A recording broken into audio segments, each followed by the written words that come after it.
ஆனால் அவனைப் போல ஒரு வளமான சிந்தனை உலகத்தில் எந்த மனிதனுக்கும் வாய்க்கப்பெறவில்லை. எவ்வளவு, அதனால தான் அவரை போய் கேட்டாங்க, பாரதி 39 வயதிலே போயிறியப்பா, உன்னை யானை தூக்கி போட்டுது, மற்றவனுக்கெல்லாம் எருமையில் எம்மன் வருவான்டா, எனக்கு யானை மேலே வந்தான்டான்னு நான் பாருங்க. பார்வையாக இருக்கணும் சார். நான் ரொம்ப ரசிப்பேன். அண்ணா நகரில் போய் ஒரு வீட்டில் கதவை தட்டுறேன். இப்போல்லாம் இப்போ யார் கதவை தட்டினாலும் பெரியவங்க வந்து கேட்குறது இல்லை, பையன் தான் ஓடிடுவான். சின்ன பையன் வந்தான், அப்பா இருக்காரா வெளியே போயிருக்கிறாரு, அம்மா எங்கடா மார்க்கெட்டுக்கு போய்க்குது, அண்ணன் எங்கடா கிரிக்கெட் ஆட போய்க்கிறான், நீ எங்கேயா போக வேண்டியதானே என்ன, நானும் என் ஃப்ரெண்டு வீட்டில் தாங்கிறேன். நான்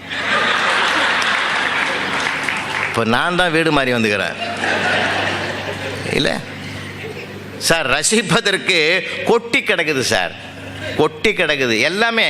துன்பத்தை கூட இன்பமாக பார்க்கிற சக்தி, மாற்றுகிற வல்லமை நகைச்சுவையை தவிர உலகத்தில் எதுக்குமே கிடையாது சார், எதுக்குமே கிடையாது.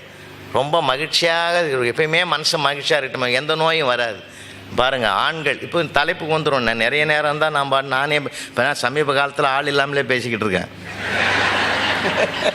விளையாட்டுக்கு இல்லைங்க, நகைச்சுவை. மெகா டிவியில் ரெக்கார்டிங் ஆச்சுன்னா நானும் கேமராமேன் தான் இருப்போம். அவரே ஒரு நாள் தன்னை மீறி சிரிச்சிட்டார். நான் சிரிக்கிற மாதிரி சொல்லுதே, ஏன் சிரிச்சேன்னா அப்புறம் தான் சொன்னார், ஆள் இல்லாமலே இவ்வளோ ஆக்ரோஷமாக பேசுகிறேன், நீ ஆள் இருந்தால் எப்படி பேசணும்னு கொஞ்சம் யோசனை பண்ணி பார்த்தேன்னாரு.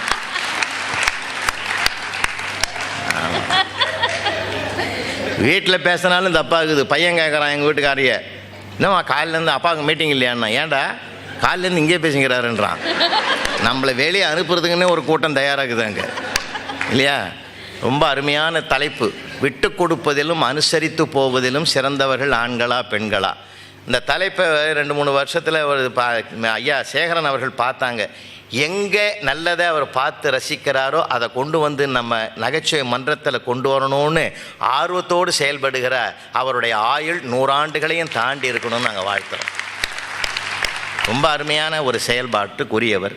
நீலம் மதுமயம் கன்னியாகுமரியிலேருந்து வந்திருக்கிறார். உண்மையிலே நேற்று நைட்டு புறப்பட்டு தான் காலையில் வந்தார். அருமையான பேச்சாளர், சிரிக்க சிரிக்க பேசுவார், சிந்தனையை தூண்டுவார். எனக்கு தெரிஞ்ச அவர் 36 புத்தகங்கள் எழுதியிருக்கிறார், 36 நூல்கள் எழுதியிருக்கார். அவர் எழுதின ஒரு நூலுக்கு 1 லட்சம் ரூபாய் பரிசு கொடுத்தாங்க. அவர் என்ன பண்ணார், பெருந்தன்மையோடு அவங்க வீட்டு அம்மாவை கூப்பிட்டு பாராட்டி இது உனக்கு தான் பொருந்தும்னு கொடுத்தாரு. அந்த அம்மா வீட்டுக்கு வந்து லெஃப்ட் ரைட்டு அடிக்குது. அந்த புஸ்தகத்து பேர் கூட எனக்கு தெரியாது, நான் ஒரு வார்த்தை கூட சொல்லலை. எனக்கு எதுக்கு அங்கே கூப்பிட்டு இதை என்கிட்ட கொடுத்தேன்னு. அதெல்லாம் ஒன்றும் இல்லை பிள்ளை, நீ உங்கள் அம்மா வீட்டுக்கு போயிருந்தில்ல ஒரு மாதம்,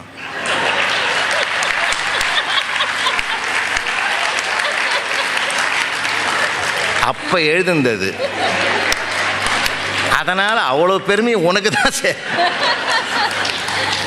வாழ்க்கையில் ரொம்ப ஜாலியாக இருப்பார், யதார்த்தமாக பேசுவார். ஏங்க இங்கே சென்னையில் இருக்கிறவங்கள இங்கே இருக்கல பேச்சாளர்லாம் இல்லை, எங்களுக்கு கன்னியாகுமரியிலேருந்து ஏன் கூப்பிட்றோங்க, அவர் பேச்சாளர் மட்டுமல்ல பண்பாளர் ஐயா, அதுக்காகத்தான் கூப்பிட்றோம். பக்கத்தில் அன்பு இருக்காரு, வேலூரில் கேட்ரிங் டெக்னாலஜி கல்லூரியினுடைய பிரின்சிபால். அவர் நல்ல டாக்டர் பட்டம் பெற்றவர். நான் டிகிரியோடு நின்றுவிட்டேன். டிகிரிக்கும் டாக்டருக்கு என்ன வித்தியாசம்? டிகிரி வாங்கணும்னு வாங்கணும்னா பார்க்காம பரீட்சை எழுதணும், டாக்டர் பட்டம்னா பார்த்து பரீட்சை எழுதணும். அது உண்மை தான், நான் சொல்ல விளையாட்டு சொல்லலை. நீங்கள் பரீட்சை எழுதுனா லேசான விஷயம்னு வச்சுக்கிறீங்க. 2006 பேப்பர் திருத்த போனோம் சார், 10ஆம் வகுப்பு பேப்பர் திருத்திங்கிறேன். ஒரு பையன் தமிழ் பேப்பரில் கடைசி பக்கத்துக்கு முன் பக்கத்தில் 10 ரூபாய் பின் பண்ணி வச்சுக்கிறான். தயவுசெய்து இதை எடுத்துக்கொண்டு என்னை பாஸ் பண்ண வைக்கணும்னு எழுதிக்கிறான். அவன் ராத்திரிலாம் தூக்கம் வரல சார். எதுக்கு? என்னை 10 ரூபாய் லெவலுக்கு சீப்பாக்கிட்டான் ஐயா. ஒரு 500-1000 வச்சுருந்தாலும் கூட சந்தோஷமாக இருக்கும். நான் இதை என் வீட்டுக்காரிகிட்ட சொல்லி உன்னை பற்றி அவனு கூட தெரிஞ்சிருக்குதுன்றா. எதையுமே நாமோட வச்சுக்கணும் சார், நம்ம அடுத்தவங்கிட்ட சொல்லவே கூடாது சார் சில நேரங்களில். அருமையான நண்பர், கவிமாமணி அப்துல் காதரோட வலம் வரக்கூடியவர். கலைஞர் டிவியில் லியோனி கூட பேசின பட்டிமன்ற பேச்சில் அவர் பேச்செல்லாம் நீங்கள் கேட்டிருக்கலாம். ரொம்ப அற்புதமானவர், நல்ல கவிதைகளை அழகாக கையாளுகிற ஆற்றல் பெற்றவர், தனி பேச்சு நல்லா பேசக்கூடியவர். டாக்டர் மா அன்பு அவர்கள் அந்த அணியில் வந்திருக்கார். ஐயா சொன்ன மாதிரி, சேகரன் சொன்ன மாதிரி எங்களுக்கு அவர் மூத்த பெருமகனார். எங்கள் இலக்கிய உலகத்தில் மூத்தவர் அவர் தான். 73 வயசாகுதுங்க. அவருக்கு பிபி கிடையாது, சுகர் கிடையாது. உண்மையை சொல்கிறேன், இதை பொறாமையில் சொல்லலை, உண்மையில் சொல்கிறேன் நான். நல்ல உண்மையிலே நான் கேட்டேன், அவர் எதுக்கு ரெண்டுமே இல்லையே, என்ன விஷயம்னு. எங்கள்லாம் காரெலாம் கிடையாதுன்னாரு. அவர் விழுப்புரத்தில் 32 ஆண்டுகளாக கவிச்சக்கரவர்த்தி கம்பனுக்கு கழகம் வைத்து கன்னித்தமிழை வளர்க்கிற திருப்பணியை செய்து கொண்டு வருகிறார். சென்ற மாதம் அவருக்கு தமிழ்நாடு அரசாங்கம் தமிழறிஞர் விருது கொடுத்து கௌரவித்திருக்கிறது. அவர் கூட்டுறவு வங்கியில் 32 வருஷம் இருந்தாருங்க மேனேஜராக. உங்கள் வாழ்க்கையில் மறக்க முடியாது ஏதாவது இருந்தால் சொல்லுங்கன்னு அவர் ஒன்று செய்தி மட்டும் சொன்னார். அவர்கிட்ட லோன் வாங்கியிருக்கான் ஒருத்தன், அவன் பேர் அடைக்கலசாமி. லோன் கொடுத்துக்கிறாரு. 6 மாதம் கழிச்சு அவனை கேட்டுக்கிறாரு, அடிச்சிட்டியாடான்னு. அடைக்கலசாமின்னு இருக்கான். நான் உன் பேரை கேட்கலடான்னு. இல்லை சாமி, அடைக்கலசாமி, நிஜமாகவே அடைக்கலசாமின்னு இருக்கான். அது மகிழ்ச்சியாக சொல்லுவார். ரொம்ப கலகலப்பான மனுஷன், எப்பயுமே கொஞ்சம் கவலைப்பட்ட வரலாறே கிடையாது அவர். இந்த பக்கம் பார்த்தீங்கன்னா தமிழரசி பார்த்தீங்கன்னா காமாட்சி, மீனாட்சி, விசாலாட்சி மாதிரி வந்து உட்காந்துங்கிறாங்க. சாதாரணமாக நினைக்காதீங்க, எல்லாமே ஒவ்வொரு சரித்திரம் இருக்குது. அவங்க ஒரு பேராசிரியர், ரொம்ப அற்புதமாக பேசுவாங்க. தமிழை எப்படி கையாளுவது, சமீபத்தில் மேதக அப்துல் கலாம் பற்றிய ஒரு அற்புதமான நூலை எழுதியிருக்கிறார். அதை இளைய சமுதாயத்துக்காக எழுதியிருக்கிறார். பக்கத்தில் ஜெயஸ்ரீ அவர்கள் அரக்கோணத்திலேருந்து வந்திருக்காங்க. பேராசிரியராக இருந்து இப்போ வீட்டில் இருக்கிறாங்க. ஏமா அப்படின்னா, இல்லை வீட்டுக்கார மேற்படிப்பு படிக்கிறாரு, அவருக்கு சொல்லி கொடுத்துங்கிறேன்னாங்க.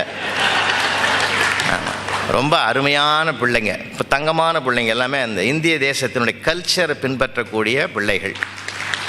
நிறைவில் வர்றது தாமரை கொடி. அவங்க சென்ட் ஜோசப் காலேஜில் ஐயா மறைந்த ஜேபிஆருக்கு ஒரு செல்ல பொண்ணாகவே இருந்தவங்க.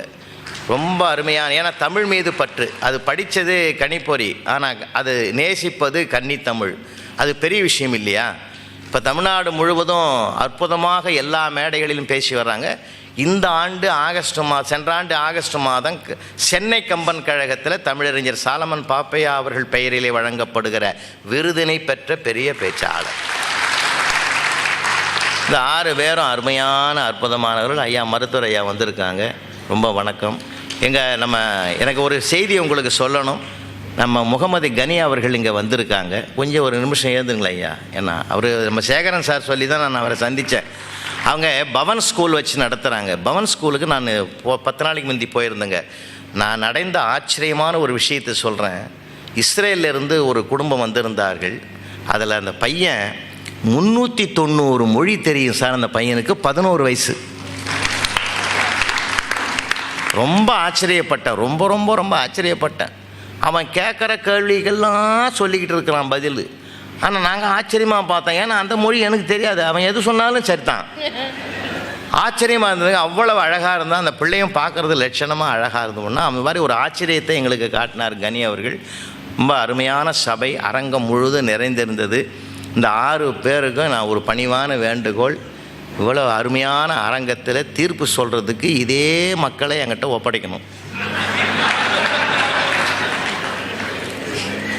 நாங்கள் இந்த டீல் சரியாக இருக்குல்லண்ணே. ஏன்னா ஆளுக்கு ஒரு 5 பேர் தானம் பண்ணக்கூடாது. ஏன்னா ஒரு சபையில் சேர்றதே பெரிய விஷயம் சார். இப்போது நீங்கள் எந்த கூட்டத்துக்கு ஆள் வராங்கன்றீங்க? அரசியல் கூட்டத்துக்கு கூட காசு கொடுத்தான் சார் கூப்பிட்றான். இல்லை காசு கொடுத்து கூப்பிட்றான் சார். இங்கே வர்றவங்க காசு கொடுக்குறாங்க சார் நல்ல காரியங்களுக்கு. அது எவ்வளோ பெரிய விஷயம் சார், அது எவ்வளோ பெரிய விஷயம். ஆன்றடைந்து அடங்கிய கொள்கை சார்ந்தவர்னா ரொம்ப நல்ல அற்புதமான சபை. இது மாதிரி வாய்க்கிறது கடவுளுடைய கருணை என்பதை ஒரு முன்னுரையிலே சொல்லி, எந்த சூழ்நிலை நான் சமீபத்தில் பேசினாலும் ரசிக்கணும் சார், படித்தாலும் ரசிக்கணும். இப்போ பேச்சு குறைஞ்சி போச்சு, எழுத்து குறைஞ்சி போச்சு, எல்லாமே கருவிகளோடு தான் நம்ம போராடுறோம். அன்றைக்கி ஒரு வீட்டுக்குள்ளே போகிறோம், ஒருத்தன் பெட்ஷீட்டை உதறான், தலைகாணி தூக்கி பார்க்குறான், ஒரே கட்டுறான், பெட்டுங்களை தேடுறான், என்னடான்றான், செல்ல காணாயா காலையில் இருந்துன்னு. அவன் சம்சாரம் அங்கேருந்து ஓடியாது, ஐயா பிள்ளைய காணாமையா 1 மணி நேரமா, அது தானாக வந்துடுண்டி உருறி செல்ல முதல்ல தேடுறேன்றான். இல்லை எவ்வளோ நெருக்கடியில் பார்த்தீங்களா? நாம் பயங்கரமான நெருக்கடியில் வந்திருக்கிறோம் சார். பேச்சு குறைஞ்சி. நான்லாம் சமீபத்தில் ஒரு ஜோக் ஒன்று படித்தேன், ரொம்ப பிரமாதமாக இருந்தது, ரொம்ப ரசித்தேன் நான். நீங்கள் படித்தா ரசிக்கணும், அதை நம்ம கலகாலத்தை அடுத்தவங்களுக்கு சொல்லி பார்க்கணும். ஒன்றுமில்லை, ஒருத்தருக்கு சவப்பட்டி வேணும்னு சொல்லி ஆர்டர் பண்ணியிருக்கிறாங்க, சீக்கிரம் கொண்டாங்கன்னு இருக்காங்க. ராத்திரியோட ராத்திரியாக ஏற்றி போயிருக்கிறான். கொண்டு போன வேனு பிரேக் டவுன் ஆகி போச்சு. ஓரமாக நிறுத்தி விட்டு அந்த கொண்டு போனவனுக்கு மனசு கேட்கல, எடுத்து தூக்கி தலை மேலே வச்சுக்கின்னு வண்டியை ஓரமாக லாக் பண்ணிவிட்டு அவன் கிளம்பி போயின்னு இருக்கான். ராத்திரி 1:30 மணிக்கு தூக்கி போகிறான் சார். எதிரில் வந்த நைட் டியூட்டியில் வந்த போலீஸ்காரர் பைக்கில் வந்தார் பாருங்க. இவன் இன்னமும் தூக்கி போகிறான்டான்னு பார்த்துட்டு ஏதோ ஒரு 150வது தேரும்னு சொல்லி அவன் லைட் அடிச்சு பார்த்து நிறுத்து, யார் நீ, எங்கே போகிறேன்னு இருக்கான். அவன் புரிஞ்சிக்கணும், உஷாராக புரிஞ்சிக்கணும்னு சொன்னான். புதைச்ச இடத்துல புழுக்கம் தாங்கலை.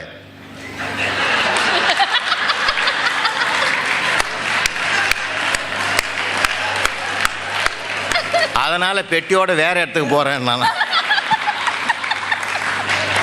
மயக்கம் ஆச்சு வந்த போலீஸ்கார் 10 நாள் ஆச்சு எழுந்திருக்கிறதுக்கு. ஏன்னா சில நேரங்களில் யாருக்கு எப்படி பேசணுமோ அப்படி தான் பேசணும் இல்லைங்களா? யாருக்கு எப்படி பேசணுமோ அப்படி தான் பேசணும். அதை நினச்சி பார்த்து மகிழ்ச்சி அடைவேன். கேட்டாலும் ரொம்ப ரசிக்கணும் சார். ஐயா பாலச்சந்திரன் வந்திருக்காங்க, ரொம்ப வணக்கமானது. அவங்க கூட எனக்கு அப்பப்போ ஃபோன் பண்ணுவாங்க. அதனால் வாழ்க்கையில் எல்லாமே மகிழ்ச்சி, எல்லாமே மகிழ்ச்சி. அந்த மகிழ்ச்சியை மையப்படுத்தணும் நாம். அதனால் உங்கள் அனுமதியோடு எங்களுக்கு 6:45 வரைக்கும் நேரம் கொடுத்துருக்காங்க. 6:45 இது மாதிரி எப்பயுமே ஒரு நிறைய தீர்மானம் பண்ணிட்டா நல்லது. ஏன்னா பேச்சாளர்களுக்கும் ஒரு கண்ட்ரோலில் வருவாங்க. ஏன்னா பேசுறது பெரிய விஷயம் இல்லை, கேட்கறது தான் பெரிய விஷயம். இப்போ கேட்குறதுங்க மணிக்கணக்கில் உட்காந்து கேட்குறதுன்றது சாதாரணமான விஷயம் இல்லைங்க. ஒருத்தர் 2 மணி நேரம் 2.5 மணி நேரம் உட்காந்து பாட்டுன்னு பேசிட்டுருக்கிறாரு. ஒருத்தன் எல்லாம் போயிட்டாங்க, அழுதுங்கன்னே முன்னாடி நின்றுருக்கலாம். ஏன்டா அழுவுறேன்னு இருக்கிறாரு. அதெல்லாம் ஒன்றும் இல்லை, அதெல்லாம் ஒன்றும் இல்லை. இந்த 3வது மாடியிலேருந்து கீழே விழுந்தா கூட எந்த இடத்துல விழுந்தோமோ அந்த இடத்துல தான் அடிபட்டுதுன்னு தெரியும், வலியும் தெரியும். 2.5 மணி நேரமாக அவன் பேச்சை கேட்குறேன், எங்கே வலிக்குதுன்னே தெரியலையா, அதனால தான் ஓன்னு அழுதுங்கிறான். அதனால் பேச்சுக்குன்னு ஒரு அழகு இருக்கிறது, எழுத்துக்குன்னு ஒரு அழகு இருக்கிறது. ஏன்னா எழுதுறது கூட தெளிவாக எழுதணும். நான் ஒரு ஆஃபீஸில் போய் எழுதியிருக்கிறேன் சார், இடைத்தரகர்களிடத்தில் பணம் கொடுத்து ஏமாற வேண்டாம், உரிய அலுவலரில் நேரில் அணுகவும். அவன் எதை நினச்சி இன்னும் எழுதுறான்னு கூட தெரியல சார். அது நம்ம பெரியவங்கள்லாம் அந்த காலத்தில் தேவரீர் தாத்தா அவர்களுக்கு அநேக நமஸ்காரம் செய்து எழுதியது அப்படின்னு ஆரம்பிப்பாங்க சார். அந்த லெட்டரில் என்னென்ன தப்பு வந்தால் கூட திருத்துவாங்க சார். இப்போல்லாம் யார் சார் திருத்துறாங்க? ரொம்ப வருத்தத்தோடு சொல்கிறான். அதனால தான் அவனும் இஷ்டத்துக்கு அவன் எழுதுகிறான். ஆஸ்பத்திரி வாசலில் எழுதிக்கிறான், இங்கே ஆப்ரேஷனுக்கு பணம் கட்டினால் போதும் அனைத்து செலவுகளும் அடக்கம்னு எழுதிக்கிறான். இல்லை, அவன் எதை நினச்சி யார் எழுதுனா யாருக்கு ஒன்றுமே புரியலைங்க. அதனால் தயவு செஞ்சு எத்தனை கோடி இன்பம் வைத்தாய் நான் பாரதிங்க, அதுதான் நினச்சிக்கிறது. நான் அப்பப்போ அதுதான் நினச்சிக்கிறது. ஏன்னா இப்போ சில பேர் யாருக்குள்ளே என்ன இருக்குன்னு தெரியல சார். பகவான் கூட 10 அவதாரத்தோடு நிறுத்திக்கிட்டார். ஏன்? அவருக்கே தடுமாட்டம் வந்துடுது. அன்றைக்கி ஒரு